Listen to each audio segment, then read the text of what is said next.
መጽሐፈ ዕዝራ ምዕራፍ 3 ሰባተኛውም ወር በደረሰ ጊዜ የእስራኤልም ልጆች በከተሞቻቸው ሳሉ ሕዝቡ እንደ አንድ ሰው ሆነው ወደ ኢየሩሳሌም ተሰበሰቡ። የኢዮሴዴቅም ልጅ ኢያሱ ወንድሞቹም ካህናቱ፣ የሰላትያልም ልጅ ዘሩባቤል ወንድሞቹም ተነሥተው በእግዚአብሔር ስም በሙሴ ሕግ እንደ ተጻፈ የሚቃጠለውን መሥዋዕት ያቀርቡበት ዘንድ የእስራኤልን አምላክ መሠዊያ ሠሩ። በአገሩም ካሉት አሕዛብ ፈርተው ነበርና መሠዊያውን በስፍራው ላይ አስቀመጡት። በጥዋትና በማታም የሚቃጠለውን መሥዋዕት ለእግዚአብሔር አቀረቡበት። እንደ ተጻፈውም የዳስ በዓል አደረጉ። እንደ ሥርዓቱም ለየዕለቱ የተገባውን የየዕለቱን የሚቃጠል መሥዋዕት በቍጥር አቀረቡ። ከዚያም በኋላ ዘወትር የሚቃጠለውን መሥዋዕት፣ የመባቻውንም መሥዋዕት፣ የተቀደሱትንም የእግዚአብሔር በዓላት ሁሉ መሥዋዕት፣ ሰውም ሁሉ ለእግዚአብሔር በፈቃድ የሰጠውን ቍርባን አቀረቡ። በሰባተኛው ወር በመጀመሪያው ቀን ለእግዚአብሔር የሚቃጠል መሥዋዕት ማቅረብ ጀመሩ። የእግዚአብሔር መቅደስ ገና አልተመሠረተም ነበር። ለጠራቢዎችና ለአናጢዎችም ገንዘብ ሰጡ። የፋርስም ንጉሥ ቂሮስ እንደ ፈቀደላቸው የዝግባ ዛፍ ከሊባኖስ በባሕር ወደ ኢዮጴ ያመጡ ዘንድ ለሲዶናና ለጢሮስ ሰዎች መብልና መጠጥ ዘይትም ሰጡ።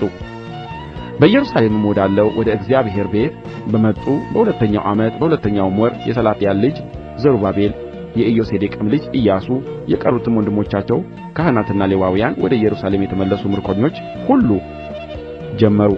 ሌዋውያንም ከ20 ዓመት ጀምሮ ከዚያም በላይ የእግዚአብሔርን ቤት እንዲያሠሩት ሾሙአቸው። ኢያሱም ልጆቹም ወንድሞቹም የይሁዳም ልጆች ቀድምኤልና ልጆቹ የኤንሐዳድም ልጆች ልጆቻቸውና ወንድሞቻቸው ሌዋውያንም የእግዚአብሔርን ቤት የሚሠሩትን ያሠሩ ዘንድ በአንድነት ቆሙ። አናጢዎቹም የእግዚአብሔርን መቅደስ በመሠረቱ ጊዜ ካህናቱ ልብሳቸውን ለብሰው መለከቱን ይዘው የአሳፍም ልጆች ሌዋውያን ጸናጽል ይዘው እንደ እስራኤል ንጉሥ እንደ ዳዊት ሥርዓት እግዚአብሔርን ያመሰግኑ ዘንድ ቆሙ። ደግሞም ቸር ነውና ለእስራኤልም ምሕረቱ ለዘላለም ነውና እያሉ እግዚአብሔርን እያመሰገኑ እያከበሩ እርስ በርሳቸው ያስተዛዝሉ ነበር። የእግዚአብሔርም ቤት ስለ ተመሠረተ ሕዝቡ ሁሉ እግዚአብሔርን እያመሰገኑ በታላቅ ድምፅ እልል አሉ። የፊተኛውን ቤት ያዩ ሽማግሌዎች የሆኑ ብዙ ካህናት እና ሌዋውያን የአባቶችም ቤቶች አለቆች ግን ይህ መቅደስ በፊታቸው በተመሠረተ ጊዜ በታላቅ ድምፅ ያለቅሱ ነበር። ብዙ ሰዎችም በደስታ ይጮኹ ነበር።